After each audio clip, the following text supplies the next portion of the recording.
going to add sugar. I obviously can't carve someone's name into a Bath & Body Works candle. Next in this spell, place this on my altar.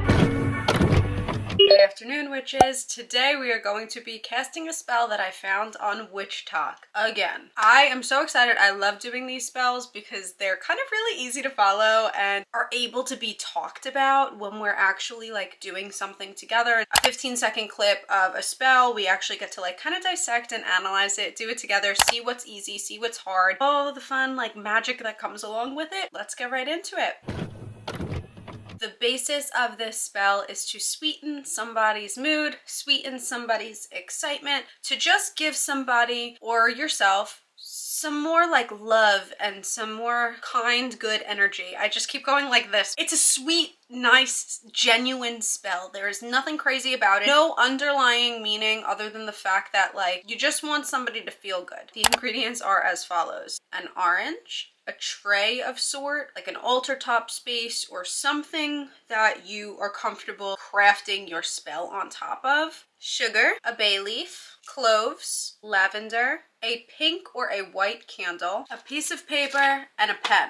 So the spell in question is saying that this is an orange spell to sweeten someone's week. They're going to cut the orange in half, and it looks like they don't cut it completely. They also are clawing at this like a motherfucker. So we're gonna be a little more civil and use a spoon. We're just gonna cut in half. I think this orange is a little bit dried out. I don't think this is the sweetest orange I could have found, but we don't waste food here. Wow, that actually split really nicely. We don't waste food here, so deal with what we deal with. Next in this spell, we are going to write a letter with intentions and your name or a friend's name, and then add the letter to an orange. So I'm just using this cute little paper. I have a bunch of like random vintage papers in my room, and I'm gonna write the letter on the back of it. So when I fold it up, it'll actually look like this, like it's nice and sealed with a postcard. I'm gonna write a simple, sweet letter. Again, the basis of this spell is to be sweet. Just kind of invoke like a nice sense of something to somebody. So I think instead of doing it to myself, which I usually do all of my spells to myself on this channel, I'm gonna do this to my parents. I feel like that's kind of nice and slightly unexpected. And then in my letter, I'm just gonna state like that I hope they have a good week. I hope everything is like amazing for them. I hope they feel good, are healthy, have like the most sweetest, wholesome, cool memories this week. Now, just like I said, we're gonna hop right into opening up our bay leaves, taking out a bay leaf and drawing a protection sigil on top of here. Now, if you don't know how to do a protection sigil, I do have YouTube videos on that as well. Also, healing sigils. I used to be very confused about sigils. I am a lot less confused now that we've been deep diving into this together. So I'm just gonna go ahead and draw my personalized sigil. My sigil looks like this, and now my bay leaf also looks like that. We are going to add sugar to sweeten their week. So we're just gonna go ahead and dump some sugar. I'm gonna do 3. Now, in the spirit of banishing negativity, making sure like hostile forces are not to be reckoned with, we are going to take some cloves and also put those inside of our orange. So if you have like a lucky number or something, you could definitely go ahead and pick out that many cloves for this, but I'm just grabbing whatever came to my hand first, and we're just putting these inside of here. Now, I recently just posted a video about banishing gossip, and in that video, the whole herb process, the whole spice process was about cloves, so I would definitely recommend that. And next, as the video says, for love and peace, we are going to be using lavender. I don't really consider lavender the love spice. I definitely consider lavender a little bit more anti-anxiety, anti-stress, but there are so many properties, all of the herbs that we always use in our spells and even in our teas and everything else like that. So we're just gonna go ahead and use some lavender because Witchtok told us to. For some reason, I feel like instead of lavender, I would use rosebuds or something, but I feel like lavender definitely still has a purpose here, so that's exciting, and we're definitely gonna shove that into our orange. So currently right now, guys, our orange looks like, well, this. Have a pink candle burning, so that pink candle is going to serve as our seal, and we're gonna go ahead and dump some of that pink wax on top of this candle to get it sealed up. I don't really want to get so much wax on this little heart-shaped trinket.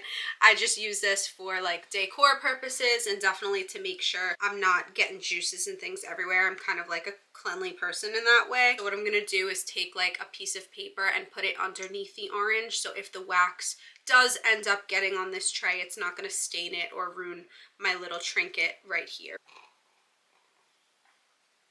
And if you do not have a candle that looks like this, these are actually Hanukkah candles, and they actually have quite some dust on them. Oh my god. I guess I haven't really used these white ones in a while. You can use white candles for this. You do not have to use pink candles. For this in particular, considering I had a pink candle, I would like to use pink wax. But if you are using something like these, you can go ahead and carve the name of the person or the people that you are casting this spell for inside of these. So you would go ahead and write like mom, dad, or Bianca. But since we are using this, I obviously can't carve someone's name into a Bath & Body Works candle, but what we can do is make sure we get all of the wax. I let it sit for a little while, and I think you guys will realize why. It definitely makes it a lot easier to seal this up when you started burning your candle earlier on in this process. So we're just gonna seal this. And of course, while we're doing this, we're thinking of our intentions of sweetness.